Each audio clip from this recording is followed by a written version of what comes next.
Cześć, dzień dobry kochani, witajcie w kolejnym odcinku na kanale Klaudia w liściach. I dzisiaj będzie odcinek, który powstał tak naprawdę dzięki Wam. W jednym z ostatnich odcinków poprosiłam Was, żebyście podzielili się ze mną swoimi roślinnymi poradami i ja dzisiaj z Wami podzielę się Waszymi roślinnymi poradami. Jak to nie jest incepcja, to nie wiem, co to jest. Zapraszam Was zatem na bardzo ciekawy odcinek, który bez Was by nie powstał. Liście, liście, a w nich Klaudia. Kto to jest? Klaudia w liściach. La la la. Wszystkie porady spisałam sobie tutaj na karteczce, pogrupowałam je, podzieliłam na różne bloki i miałam niesamowitą frajdę, jak to robiłam, ponieważ bardzo brakuje mi odręcznego pisania, a niestety teraz nie mam zbyt wiele okazji, żeby to właśnie robić, a nieskromnie Wam powiem, że uważam moje pismo za bardzo ładne i bardzo lubię na nie patrzeć. Tak, w międzyczasie pokażę Wam również moje nowe rośliny, będą to trzychoje oraz zaproszę Was na specjalny fragment filmu. Ale tutaj zostawiam Was w niepewności i liczę na to, że zostaniecie przy odbiornikach i będziecie oglądali cały film do końca. Przejdźmy sobie zatem do porad i zacznijmy od podłoża. Nie wiem jak Wy, ale ja uważam, że podłoże to jedna w ogóle z najważniejszych spraw, jeśli chodzi o właściwą uprawę roślin. I biorąc pod uwagę, jak wiele było komentarzy właśnie o podłożu, to Wy również tak myślicie. W kupnych podłożach bardzo często są larwy ziemiórek i tutaj jedna z widzek radzi takie podłoże schować na 3-4 dni do zamrażalnika. Po wyjęciu takie podłoże jest gotowe do użycia. Świetna porada. Ja zazwyczaj podłoże wypiekałam, ale jeżeli ktoś z Was kiedyś wypiekał podłoże, to zgodzi się prawdopodobnie ze mną, że to trochę może nie śmierdzi, ale ma swój bardzo specyficzny zapach i nie każdy w domu musi być fanem tego zapachu. Ja nawet nie byłam fanką tego zapachu, więc włożenie podłoża do zamrażarki rzeczywiście jest dużo lepszą poradą. Dlaczego do zamrażarki? A dlatego, że jest tam ultra zimno, więc nawet jeżeli były tam jakieś larwy ziemiórek, to no niestety one raczej nie przeżyją. Podczas przesadzania warto osypywać korzenie węglem aktywnym. Jak najbardziej. Węgiel aktywny można kupić oczywiście w aptece w takich kapsułkach. Tutaj uważajcie na to, żeby nie miał on cukru, ale można również w specjalistycznych sklepach, czy po prostu na Allegro kupić węgiel aktywny i takim węglem albo oprószać korzenie, albo taki węgiel aktywny po prostu dosypywać podczas przesadzania do podłoża. No i dzięki temu jest duża szansa, że unikniemy zgnilizny korzeni. No wiadomo, jak będziemy te rośliny przelewać, no to te korzenie zgniją. Natomiast tutaj, jeżeli będziemy po prostu normalnie podlewali roślinę, to taki węgiel aktywny zminimalizuje właśnie ryzyko, że te korzenie nam zgniją. Kolejna porada to bardzo specyficzne podłoże podziemne. Kolejna bardzo specyficzna porada dotyczy podłoża bezziemnego, które na początku tutaj u Wicki sprawdzało się w przypadku chojek, a później sprawdzało się również w przypadku Epipremnum, Anthurium i Syngonium. No i dobrze na pewno wiecie, że po ostatnim odcinku Klaudii w gościach takie podłoże bezziemne, tak zwany gruz, sprawdzi się również do Sansevierii, do sukulentów, ale tutaj inne podłoże bezziemne i jego skład brzmi następująco. Kora piniowa, zeolit, ceramis, keramzyt, pumex.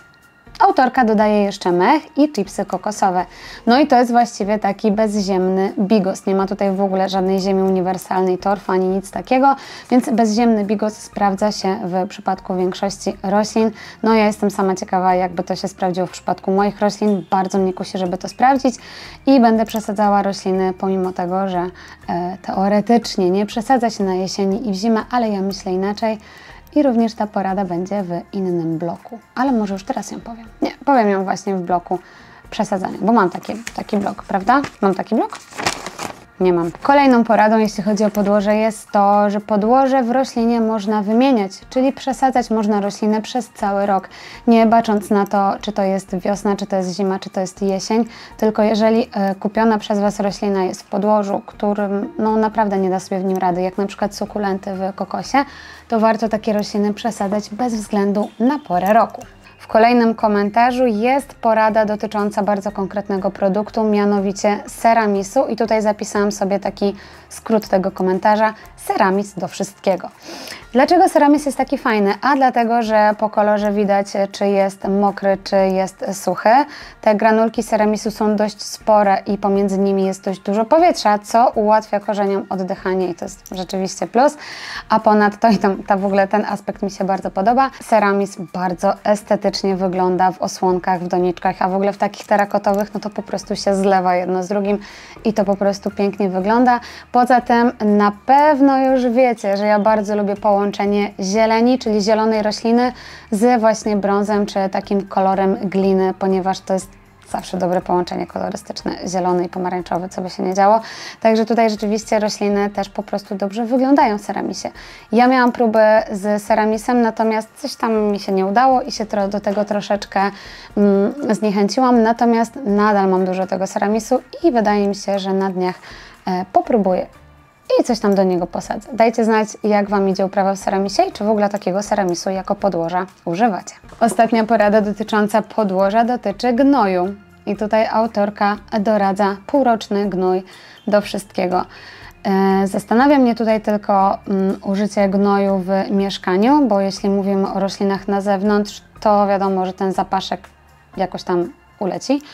Ale co w przypadku sadzenia roślin w domu, w mieszkaniu, no wewnątrz? Dajcie mi znać, co Wy sądzicie o sadzeniu roślin w gnoju, bo to, że rośliny w takim podłożu będą świetnie rosły, to tego jestem o tym przekonana. Ale co z tym zapaszkiem?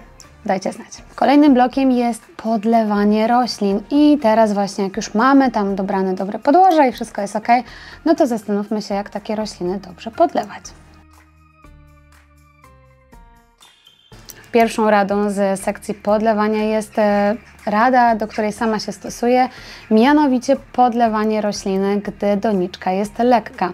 Tutaj tylko mała gwiazdka. Może być tak, że podłoże jest suche, ale roślina sama w sobie jest ciężka, jak na przykład Euphorbia ingens i nawet jak to podłoże jest suche na wiór, no to ta doniczka będzie ciężka, bo sama roślina jest ciężka.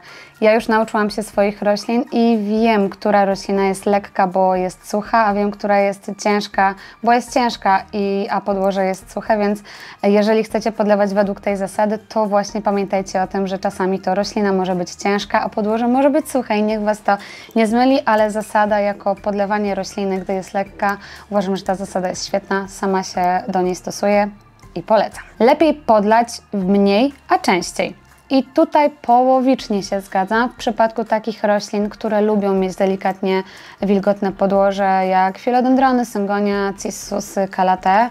Okej, jasne, bardzo fajna porada. Na pewno to też jest porada dla osób, które mają dość dużo czasu i są w stanie poświęcić go roślinom, żeby podlewać właśnie mniej, a częściej, no bo to oczywiście nam zwiększa częstotliwość podlewania. Natomiast w przypadku sukulentów, w przypadku kaktusów, w przypadku roślin, które magazynują w sobie wodę, nie uważam, żeby to był dobry pomysł. Często jest tak, że, czy też na przykład epifila, czy ripsalisy, często jest tak, że te rośliny w naturze dostają po okresie suszy, dostają nagłą dawkę wody i później znowu jest susza i podlewanie tych roślin inaczej, czyli mniej, a częściej, według mnie jest błędem i co do niektórych roślin jak najbardziej stosowałabym tę zasadę, natomiast w przypadku roślin, które są w naturze przyzwyczajone do okresowych susz i okresowych dostaw wody, tej zasady bym raczej nie stosowała. Kolejna złota rada brzmi: podlewaj zgodnie z wymaganiami roślin, a nie według schematu. Jak najbardziej, absolutnie się zgadzam. Pamiętajcie też, że to, co jest napisane w internecie na temat roślin, to jest jakieś uśrednione, nieuszczegółowione, to są jakieś właśnie uśrednione, nieuszczegółowione informacje i tak jak na przykład czytacie, cytując, podlewaj filodendrony raz w tygodniu, nie jest to najlepsza porada, ponieważ każdy z nas ma inne warunki w domu. U każdego filodendron prawdopodobnie stoi na innym stanowisku i w innej doniczce i wówczas to podłoże, przede wszystkim ta roślina może być w innym podłożu i to podłoże może przesychać w bardzo różnym czasie. Więc jeżeli wiesz, że na przykład cissus lubi mieć nieustannie lekko wilgotne podłoże, no to zawsze podlewaj go tak, żeby on miał nieustannie lekko wilgotne podłoże. Jeżeli sukulenty chcą przeschnąć pomiędzy, to podlewaj je wtedy, kiedy naprawdę już to przeschnięcie się wydarzyło, a nie na przykład co czwartek czy co pełnię księżyca. Jeżeli znasz swoje rośliny i na przykład wiesz, że ten cissus u Ciebie właśnie co czwartek już potrzebuje tej wody, to spoko, w ogóle super. Natomiast w tej poradzie chodzi o to, żeby nie stosować się do schematów, które są powiedzmy właśnie w internecie czy w jakiejś tam literaturze roślinnej, ponieważ to są takie suche fakty, a raczej te suche fakty nie znają dokładnie Twoich roślin, które mogą mieć zupełnie inne wymagania przez to, że mają zupełnie inne warunki niż rośliny opisane właśnie w książce czy w internecie. Tak, no z tą poradą zgadzam się zupełnie. Deszczówka dobra na wszystko. Słyszałam o tym bardzo dużo pozytywnych opinii. Słyszałam o deszczówce. Ja niestety nie mam jak jej zbierać, więc niczego nie podlewam deszczówką, ale wiem, że są osoby, które mają taką możliwość i szczerze Wam zazdroszczę. Dajcie znać, czy rzeczywiście deszczówka jest taką rzeczywiście złotą wodą. Kolejna porada również dotyczy specyfiki wody, a mianowicie woda z akwarium to skarb. A dlaczego? Jest to woda odstana, przefiltrowana, wzbogacona o substancje, które zostały wydzielone jako produkt uboczny hodowli rybek i tych innych stworzonek morskich oraz ma przede wszystkim tę samą temperaturę. Rzeczywiście o wodzie z akwarium również słyszałam wiele dobrego. Wiem również, że są osoby, które kochają rośliny i specjalnie dla nich zakładają sobie akwarium, żeby właśnie tę wodę z akwarium mieć. Ja nie mam tej wody tak samo jak deszczówki, ale słyszałam o tym i bardzo Wam zazdroszczę. No i przede wszystkim aspekt taki ekologiczny, ponieważ no podejrzewam, że w takim akwarium jest bardzo dużo litrów wody, no i ta woda oczywiście musi być wymieniana, a jeżeli jej nie wylewamy gdzieś tam do obiegu, tylko właśnie ona sobie leci do naszych roślin, no to myślę po prostu, że się nie marnuje, więc chyba dobrze. Na pewno dobrze. Kolejna porada w sekcji podlewania dotyczy bezpośrednio Sansevierii i tutaj komentarz brzmi tak, żeby Sansevierię podlewać od dołu do podstawki, a nie zalewać je od góry. Dobrze, jeżeli ktoś właśnie tak podlewa Sansevierię i zobaczył, że to się zgadza, to dajcie znać. Ja Sansevierię podlewam od góry, ale wiem, że też dużo osób w ogóle podlewa rośliny od dołu. Takie chociażby, które bardzo porastają nam górę, jak na przykład jakieś peperomie czy ceropegie, to wiem, że to właśnie rośliny są podlewane od dołu.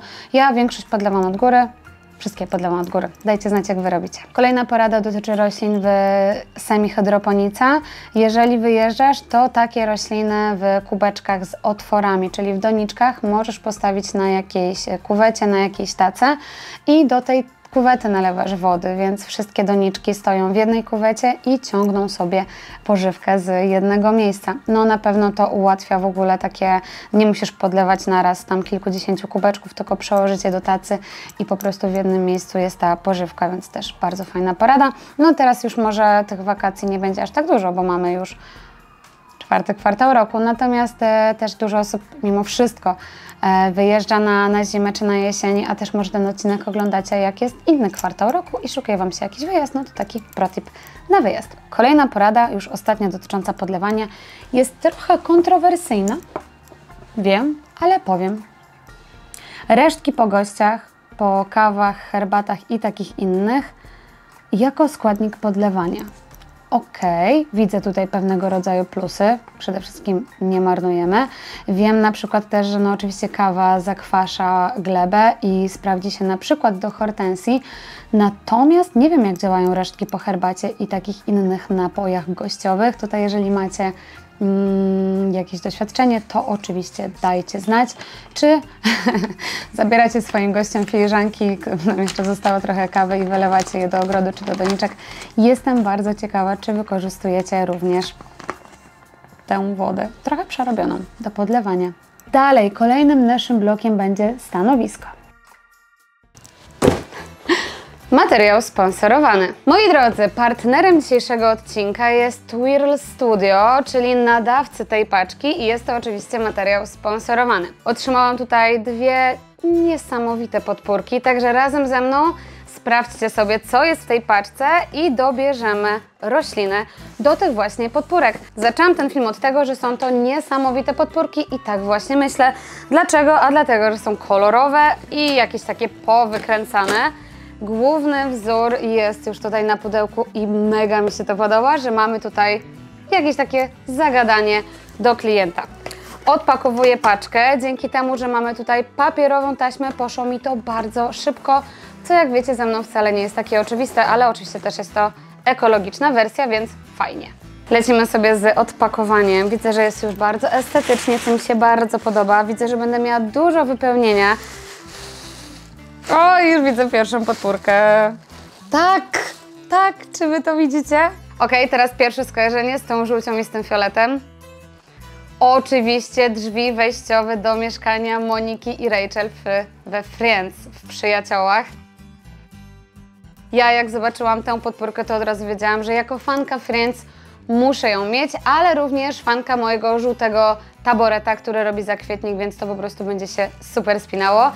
To są podpórki wykonane na drukarce 3D i ich plusem jest absolutny design. No, te wzory są fenomenalne, ale też kolory bardzo mi się podobają. Pierwsza właśnie tutaj jest żółto-fioletowa. Widzę, że w ogóle wykonanie jest mega staranne, wszystko tu jest pięknie wydrukowane.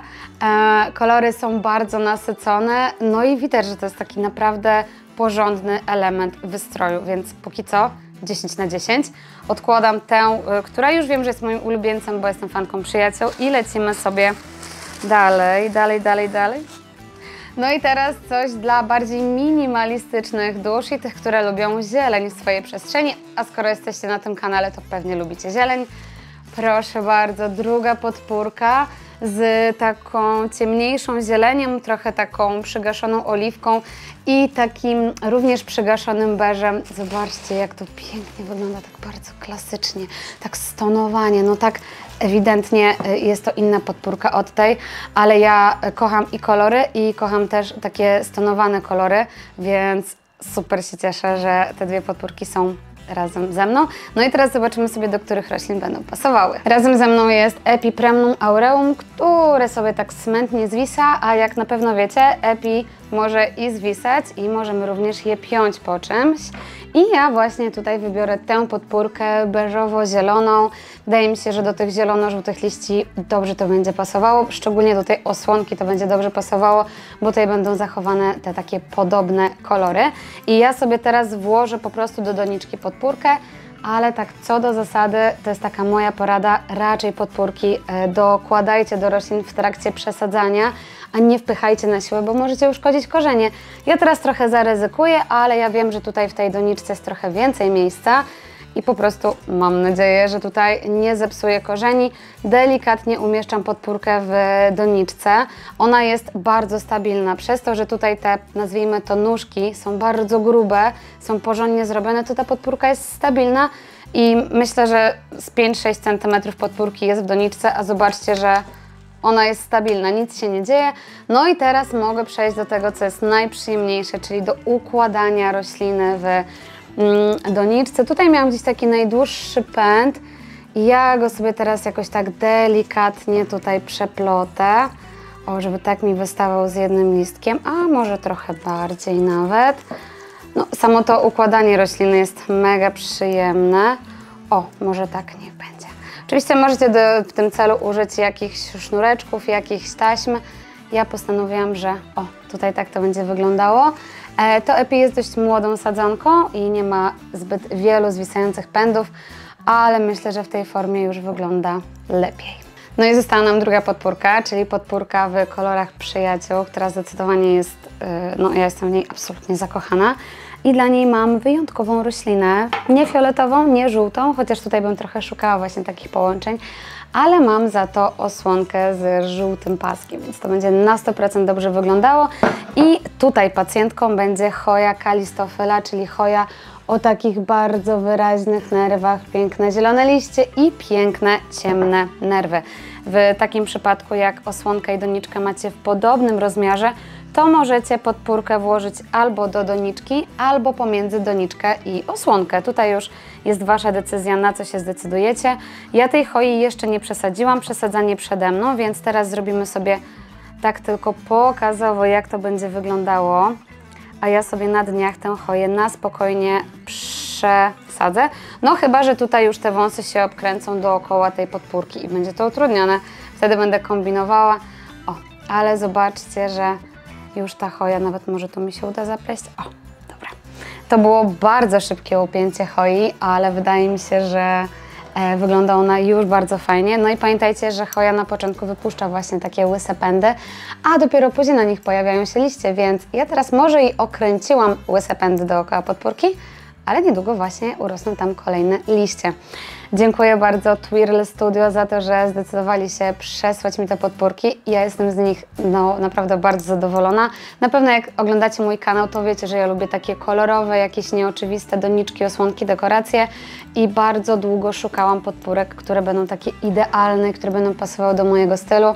No i czuję, że naprawdę znalazłam to. Mam dla Was również bardzo dobrą wiadomość, ponieważ Twirl Studio przygotowało dla Was specjalny kod rabatowy. A jeżeli jesteście ciekawi, jak on brzmi i jaką zniżkę Wam daje, to koniecznie zajrzyjcie do opisu tego filmu. Cześć! Tu montażowa Klaudia, czyli Klaudia z przyszłości i pomyślałam sobie, że nie mogę trzymać Was długo w takiej niepewności i nie powiedzieć Wam, jaki to jest kod rabatowy, więc już Wam mówię.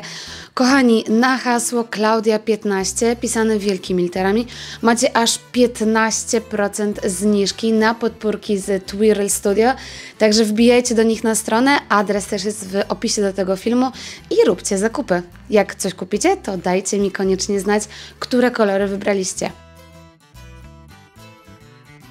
Pa! Dołączyły do nas podpórki z Twirl Studio. Zrobią nam tutaj trochę więcej designerskiego klimatu. Strasznie mi się podobają, serio. No nie mogę się doczekać, aż będą już takim stałym elementem tego pomieszczenia i będę mogła sobie na nie zerkać co jakiś czas. No i pewnie będą też częstymi gośćmi moich zdjęć, bo są takie mega fotogeniczne i naprawdę jestem nimi zachwycona i właśnie chyba zobaczyłam tutaj malutki listek kalistofylii. Więc w ogóle wcześniej, jak nie miała tej podpórki, to go nie było. Matematykę zostawiam Wam, naprawdę. Oczywiście zajrzyjcie również na Instagrama Twirl Studio. Link do tego profilu macie oczywiście w opisie do tego filmu. A teraz wracamy sobie do roślinnych porad. I o ile mnie moja księga, czyli kartka nie myli, to teraz będzie kwestia stanowiska. Pierwsza porada brzmi tak, że można by ją bardzo tak filozoficznie przedstawić, mianowicie to nie Ty jesteś w złym miejscu, tylko to miejsce może być złe dla Ciebie. A przekładając to na język roślinny, czasami wystarczy przestawić roślinę w inne miejsce, aby pięknie rosła. Jak najbardziej zupełnie się z tym zgadzam. Ja w ogóle nie zgadzam się z opinią, że ktoś nie ma ręki do roślin, bo uważam, że nie ma jakiejś takiej niezielonej klątwy, którą można na kogoś rzucić, tylko właśnie często to jest pewnie miks właśnie złego podłoża, nie takiego podlewania i prawdopodobnie nie takiego miejsca dla roślin, więc jeżeli również u Ciebie jakaś roślina, cytując, nie chce rosnąć, to może naprawdę wystarczy zmienić jej miejsce na bardziej słoneczne, na mniej słoneczne, na takie z większymi przeciągami, chociaż chyba nie ma roślin, które by lubiły przeciągi, albo właśnie na takie z mniejszymi przeciągami i wystarczy czasami trochę pokombinować, a nie od razu rezygnować z jakichś roślin, bo wówczas możemy stracić szansę na piękne liście, a może po prostu chodziło o 2 cm dalej na parapecie. Także kochani, próbujcie, kombinujcie, przestawiajcie i korzystajcie z tego, że rośliny są bardzo różnorodne i naprawdę na każdy parapet znajdzie się jakaś roślina. Kolejna porada brzmi mianowicie tak, sukulenty i kaktusy latem na balkon do ogrodu. Tutaj mam to podkreślone. Absolutnie się zgadzam. Jeżeli chcecie, żeby Wasze kaktusy, sukulenty kwitły, to bardzo często jest tak, że one bez tego latowania oraz zimowania Wam nie zakwitną, więc jeżeli macie możliwość wystawić swoje sukulenty, kaktusy latem na zewnątrz, to zróbcie. Ja to zrobiłam i nie żałuję, mam naprawdę piękne te rośliny, piękne są te moje sadzonki. Ja Wam też wielokrotnie pokazywałam moje ripsalisy, epifila, mój cały parapet, też jest w ogóle oddzielny odcinek o tym, co wyniosłam na balkon i to jest kolejny mój sezon z roślinami zewnętrznymi. Właśnie nie, to jest kolejny mój sezon z roślinami wewnętrznymi na balkonie, nie żałuję. No i niestety niedługo już te rośliny będą musiała zabierać do środka. Nie mam pojęcia w ogóle, gdzie je pomieszczę. Nie zastanawiałam się nad tym i na razie nie dopuszczam tej myśli do siebie. Po zimnych ogrodnikach w maju można już rośliny wyprowadzać na zewnątrz, a właśnie no jak już będą powoli te noce coraz chłodniejsze, to będzie trzeba je chować do środka. Ale tak, porada ogólnie jest świetna. I tutaj były dwie porady, jeżeli chodzi o stanowisko. I teraz przechodzimy już do ukorzeniania i tutaj szykujcie swoje miarki i strzykawki, bo będą różnego rodzaju przepisy. Pierwsza zasada dotyczy ukorzeniania wszystkich roślin, ale dotyczy bardziej tego, co do takiego ukorzeniania w wodzie, bo chodzi o wodę, można dorzucić mianowicie gałązkę trzykrotki. Ja wielokrotnie słyszałam o tej poradzie i teraz mam nadzieję, że nie palnę żadnego głupstwa, ale funkcjonuje taka zasada, że trzykrotka jak się ukorzenia, to wydziela hormon wzrostu, jeżeli chodzi o korzenie i ten hormon przyspiesza ukorzenianie się innych roślin. Dajcie znać, czy u Was to działa. Ja mam swoją trzykrotkę, nigdy nie łamałam jej pędu, żeby włożyć go do ukorzeniania, natomiast wiem, że rzeczywiście bardzo dużo osób to robi i widzą efekty. Jestem ciekawa, czy jesteście wśród tych osób. Ja jeszcze nie próbowałam, ale nie mówię, że nie, no bo mam trzykrotkę, więc nic prostszego jak ją uszczyknąć i włożyć do słoika z wodą. No i z inną rośliną, prawda? No i teraz, moi kochani, przepis na ukorzenianie. Mam nadzieję, że jesteście gotowi. Długopisy w ręce, klawiatury w ręce i zapraszam. Jak idealnie ukorzenić roślinę? Potrzebne będą wyparzony słoik albo kubek. Do tego przefiltrowana woda. Do tego węgiel aktywny pół łyżeczki. Do tego od 3 do 5 kropli wody utlenionej. W tym momencie byłam w szoku, ale za chwilę gdzieś mi wpadła rolka na Instagramie, że rzeczywiście ludzie używają wody utlenionej w ukorzenianiu. To jest według nich game changer. Dla mnie to była game nowość, więc jestem ciekawa, czy Wy używacie wody utlenionej. No ma ona takie zasady, jej użycie ma na celu to, żeby nic tam nam nie zgniło w tym ukorzenianiu, żeby było po prostu sterylnie i czyściutko. Po tej wodzie utlenionej po około półtorej godzinie możemy dodać kilka kropel B52. Ja też używam go w oprysku i bardzo polecam. I tutaj bardzo mi się podoba w ogóle. Jak już będziecie mieli całą tą mieszankę, to cytuję i siup na widny parapet. I w ten sposób pamiętam, że osoba, która pisała ten komentarz, ukorzenia swoje rośliny i ma same sukcesy, więc co możemy robić z sukcesami? Możemy je powtarzać. Także kochani, mam nadzieję, że zapisaliście sobie ten przepis i powodzenia w ukorzenianianiu roślin z wodą utlenioną. W ogóle to jest niesamowite, co? Że w ogóle ktoś na to wpadł. Świetnie. Kolejna porada dotyczy właśnie węgla aktywnego. Ja węgiel aktywny zazwyczaj wrzucam do ukorzeniania. Nie zawsze pamiętam, ale staram się zawsze. I rzeczywiście, jeżeli mamy węgiel aktywny, to nasze rośliny nie powinny gnić. I tutaj ktoś właśnie ukorzenia po prostu w wodzie z węglem aktywnym, a jeżeli rośliny są bardzo oporne, to dodaje trochę rizotonika i to również przyspiesza wzrost tych korzeni. Tutaj porada dotycząca ukorzeniania w podłożu, w bigosie i dotyczy ona syngonium i eschynanthusów, które w innych mediach jak perlit, woda czy mech kompletnie nie chciały się ukorzeniać. To właśnie w podłożu od razu się ukorzeniły i tutaj nawet przy syngoniu był taki zapisek, że po miesiącu konieczna była wymiana doniczki, bo już tak było dużo tych korzeni. Ja swoje syngonia ukorzeniam aktualnie w mchu. Eschynanthusów nie mam jakoś, dostałam oczywiście od Bartka, jak byłam we Wrocławiu, natomiast on sobie siedzi w podłożu, on w ogóle był ukorzeniany już, więc to jakby nie musiałam ukorzeniać, ale dajcie mi znać, jak Wy ukorzeniacie syngonia i eschynanthusy. Teraz przejdziemy sobie do bloku, który nazwałam uprawa. Teraz będzie uprawa konkretnej rośliny, mianowicie Senecio, czyli starców. Tutaj jedna z widzek dzieli się poradą dotyczącą uprawy tych roślin, które nie szły jej zupełnie w innych podłożach. No i tutaj jej rada jest taka, żeby one były posadzone w warstwie mchu, która jest ułożona na gruzie, a w gruzie, czyli tutaj na dole doniczki kubeczka, jest rezerwuar wody. Bardzo ciekawa uprawa, taki gruz połączony z mchem, no i podobno w przypadku senecjów, w przypadku starców ta metoda się sprawdza. Także jeżeli mieliście jakiś problem i senecja Wam gniły, co jest bardzo często w przypadku tych roślin, to spróbujcie właśnie mchu i gruzu. Kolejna porada brzmi następująco. Sadzenie sukulentów do podłoża hydro o dużej frakcji, ale bez rezerwuaru wody. Dokładnie tak, taką poradą również podzieliła się Grażynka w ostatnim plant tourze, który jest na kanale. Kto nie widział, to zapraszam do nadrobienia. Link jest w opisie do tego filmu.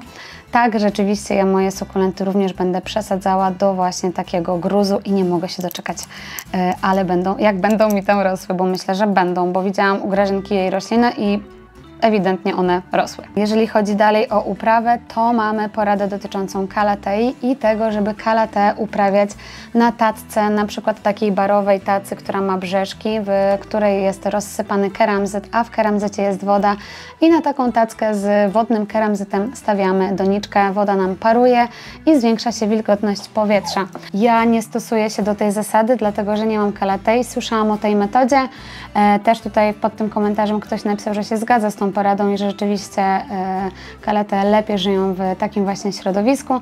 Dajcie znać, jak u Was się to sprawdza. Brzmi to dobrze, tylko wydaje mi się, że takie parowanie tylko delikatnie podnosi wilgotność powietrza dookoła rośliny, ale nie mam takiego rozwiązania w domu, więc trudno mi się odnieść tak na 100%, więc jeżeli Wy tak robicie, to dajcie znać, jak tam efekty. No i ostatnią poradą dotyczącą specyficznej grupy roślin w sekcji uprawa będzie porada brzmiąca następująco. Epipremna z białymi blaszkami nie będą miały plam z przelania, gdy będą żyły w terakotowej doniczce. Spoko, mega to jest sensowne. Jeżeli nie będziemy przelewali epipremnum, no to rzeczywiście te plamy mogą nie wyjść, bo właśnie też z tego powodu wychodzą plamy na białych blaszkach. Również wychodzą z tego powodu, jak roślina ma za mało światła, to ona będzie odrzucała te białe części liścia, bo one są niepotrzebne, bo nie przeprowadzają fotosyntezy. A co w tym wszystkim robi doniczka terakotowa? Oczywiście w doniczce terakotowej ta woda tak nie stoi w podłożu, ponieważ ta doniczka, przez to jaka jest faktura, ona oddycha i ona po prostu szybciej przesycha, więc bardzo fajny patent. Jeżeli macie na przykład cięższą rękę, to doniczki terakotowe Was w ogóle wyzwolą. Teraz już ostatnia sekcja, wszystkie porady, które nie pasowały mi do tych pozostałych bloków, więc ta sekcja nazywa się po prostu inne. A wśród innych pierwszą poradą jest. To zdanie będzie brzmiało tak. Patyczki od sushi idealne jako podpórki. Pełna zgoda. Wiadomo, że podpórki można kupować w Twirl Studio i mieć takie piękne, dekoracyjne i wyjątkowe podpórki, ale jeżeli brakuje Wam takich prostych podpórek drewnianych albo nie lubicie wyrzucać rzeczy, to takie patyczki od sushi świetnie się sprawdzą. Pamiętajcie o tym, że tę część patyczka, która będzie w wodzie w podłożu, możecie zabezpieczyć przed gniciem, na przykład zaklejając tę część taśmą taką plastikową albo jakąś tam termoskurczką, tą termoskurczkę kurczyć na tym patyczku, ale to trzeba iść do jakiegoś sklepu, a jak nie macie czasu, to pewnie macie taśmę. Ale dajcie mi w sumie znać, czy bardziej macie w szufladzie, czy tam w półce termokurczki, czy taśmę. Ja mam taśmę, nie wiem jak Wy. Jeżeli brakuje Wam miejsca na kolejne rośliny, to tutaj polecają się takie nadstawki na dekoder, na TV, bo one nam tworzą kolejne piętra. Jak najbardziej jestem za, ja mam tego typu półki, takie półeczki z Ikei, to są takie półki do półek, gdzie trzymamy jakieś miski, talerze i tak dalej, one tworzą nam kolejne pięterko i jest to świetne rozwiązanie, ponieważ często jest tak, że jak jest niska roślina, to ona zajmuje nam miejsce, wiecie, na blacie, natomiast nad nią jest jeszcze trochę tego miejsca i wtedy z pomocą przychodzą właśnie takie małe półeczki, nadstawki, bardzo fajny patent. Kolejna porada, która właściwie mogła być w podlewaniu, jest tutaj. Lepiej przesuszyć niż przelać. Zupełnie się zgadzam, dużo łatwiej jest uratować przesuszone korzenie, ponieważ musimy je po prostu tak jakby na nowo nawodnić i odżywić, a jeżeli jest duża szansa, że ich nie stracimy, a jeżeli korzenie przelaliśmy i one zgniłe, to już po ptokach absolutnie po prostu musimy to wyciąć, pożegnać się z tymi korzeniami i ich nie odratujemy, więc zdecydowanie lepiej przesuszyć niż przelać. Lepiej, tak w ogóle moja porada, ani nie przesuszać, ani nie przelewać. Lepiej być po środku, ale wszyscy wiemy, jak jest. Piękna porada, którą również można tak filozoficznie odebrać, mniej znaczy więcej. Rzeczywiście, jeżeli dopiero co zaczynasz na przykład swoją przygodę z roślinami, to nie musisz mieć wszystkich nawozów świata, nie musisz mieć wszystkich specjalistycznych doniczek, wszystkich tam, nie wiadomo, te lachuza pon za miliony złotych. Możesz nawet hydroponikę zacząć w keramzycie. Twoimi doniczkami mogą być jakieś pojemniczki po pomidorkach. Twoim nawozem może być po prostu nawóz do roślin zielonych i jeżeli ma dopasowane te pierwiastki, więc naprawdę mniej znaczy więcej, ale też myślę, że to ogólnie ta porada sprawdzi nam się w ogóle w życiu. Sorry, że tak się tutaj kręcę, ale teraz w ogóle jestem na kolanach, jeszcze opieram się o łokcie, teraz jeszcze łokcie mi się tu wbijają, więc tak, dlatego się właśnie kręcę, ale chyba już się wykręciłam. Kolejna porada dotyczy wilgotności powietrza i brzmi ona: lepiej mieć w pobliżu roślin nawilżacz do powietrza niż je spryskiwać. Tak, ja się zupełnie zgadzam, ja w ogóle nie pryskam moich roślin, nie nawilżam ich w ten sposób, tylko podnoszę wilgotność powietrza włączając nawilżacz powietrza. Bo kochani, ogólnie to w podnoszeniu wilgotności powietrza nie chodzi o to, żeby to roślina była mokra, czyli nie chodzi o to, żeby ona miała na liściach Matko, coś się dzieje pod blokiem.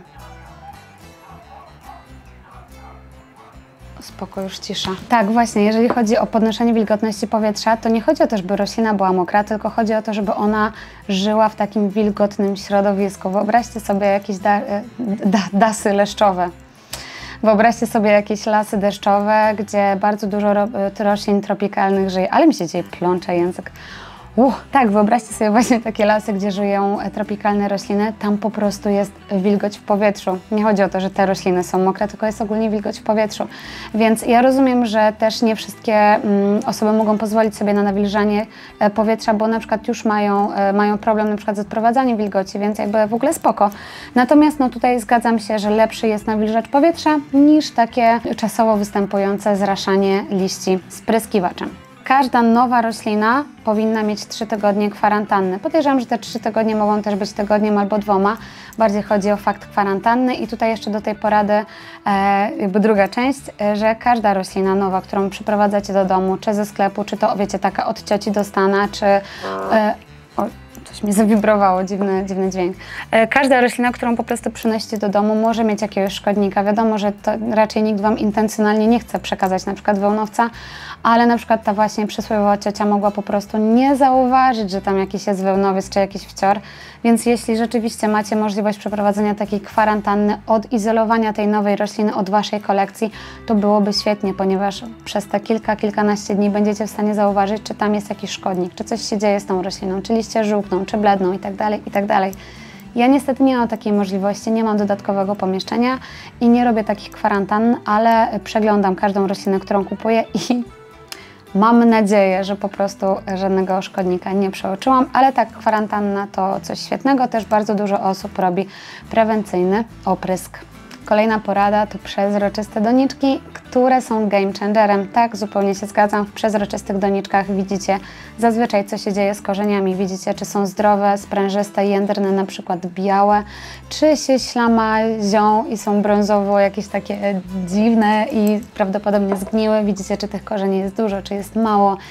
Widzicie też, czy to podłoże jest w każdym zakamarku doniczki, bo w przypadku na przykład bigosu, gdzie są większe kawałki chipsów kokosowych czy kory, to podłoże, jak wsypujecie do nieprzezroczystej doniczki, może Wam się wydawać, że że tak uklepaliście to podłoże, ale jest też duża szansa, że gdzieś tam dostał się na przykład jakiś duży kawałek kory i stworzyła się taka poduszka powietrza i na przykład tam jest cały piękny korzeń, przy którym nie ma żadnego komponentu podłoża i przez to niestety może nie dotrzeć tam woda. Także tak, ja w ogóle złożyłam wniosek do świata, żeby wszyscy producenci hodowali rośliny w przezroczystych doniczkach. Czekam na rozstrzygnięcie, czekam jaki będzie werdykt w tym wniosku. Jeżeli się ze mną zgadzacie, to również proszę składajcie do świata takie wnioski. Tutaj nie jestem pewna, czy dobrze rozumiem tę poradę. Jeżeli, zobaczmy. Rośliny bez mutacji są prostsze od tych kolekcjonerskich i tutaj dajcie mi znać, czy chodzi o te rośliny, które powstają w laboratoriach, czy one są trudniejsze do utrzymania według Was, a te takie zwyklaki z natury, jakieś wiecie tam epipremnum aureum i tak dalej, że te rośliny są prostsze. No ja tak rozumiem tę poradę.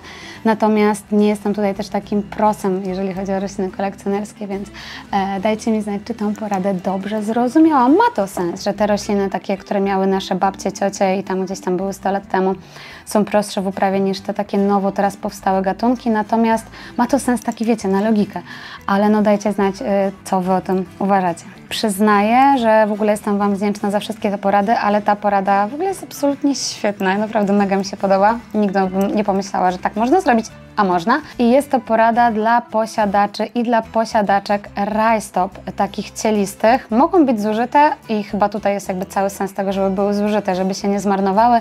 No ale jeżeli ktoś kupi cieliste rajstopy, to policja nie przyjedzie, także absolutnie można. No i teraz cytuję całą poradę. Zużyte rajstopy można pociąć na paski, którymi przymocowuje się rośliny do palika. Jeżeli są to zużyte rajstopy, a my je dalej jeszcze wykorzystujemy, wiecie, zużyte, czyli nie wiem, jest jakieś tam oczko, zrobiła się dziura, czy tak się nawet, że kuleczki zmechaciły, czy coś takiego, no to jeżeli używamy takich rajstop, no to w ogóle zero waste, bo dalej wykorzystujemy do cna ten produkt, więc świetna porada. Poza tym roślina nie jest przygnieciona na przykład taśmą czy sznurkiem, no bo rajstopy co do zasady się rozciągają, więc w ogóle super to jest. No i poza tym, jeżeli to są takie cieliste rajstopy, a bardzo często mamy paliki jakieś kokosowe, czy nawet te kratiste, czy nawet ten tutaj beżowy, no właśnie, to cieliste rajstopy się stopią z tym palikiem i one w ogóle, jako te paski przymocowujące rośliny, nie będą widoczne, także w ogóle naprawdę świetna porada. I bardzo bym chciała użyć tej porady, tylko ja w ogóle nie noszę rajstop, więc no jak macie jakieś zużyte rajstopy, to nie, w sumie nie, dobra, chyba nie chcę, żebyście mi je wysyłali. Więc ja chyba nigdy nie użyję rajstop, ale jeżeli Wy używacie rajstop i teraz będziecie je cieli na paski, to dajcie znać w komentarzu. Kochani, tak jak obiecałam, pokażę Wam jeszcze moje nowe rośliny, które ostatnio do mnie zawitały i są to choje.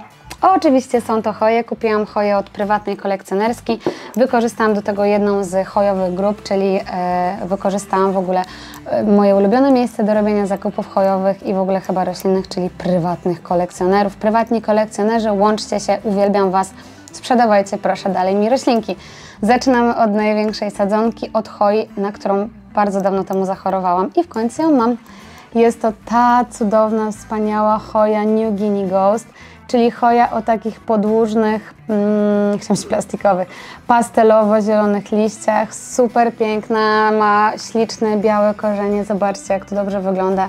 No i starczy powiedzieć, że jestem w niej naprawdę zakochana i tutaj idzie, a tutaj wcale nie idzie, a tu szły nowe listki. No ale często też jest tak, że jak my choi trochę zmieniamy właśnie miejsce, kupujemy ją, gdzieś tam ją wywozimy, to ona się może na nas trochę obrazić, więc wybaczam jej.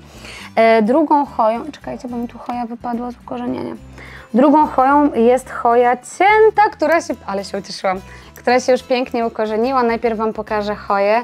To jest choja AH074, również takie sreberko, ona będzie srebrno-zielona. A teraz zobaczcie, jak tutaj się ukorzeniła.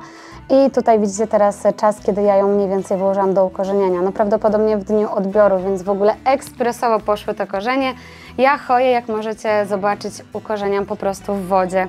I to mi zawsze wychodzi. Piękne, super korzonki, bardzo się cieszę.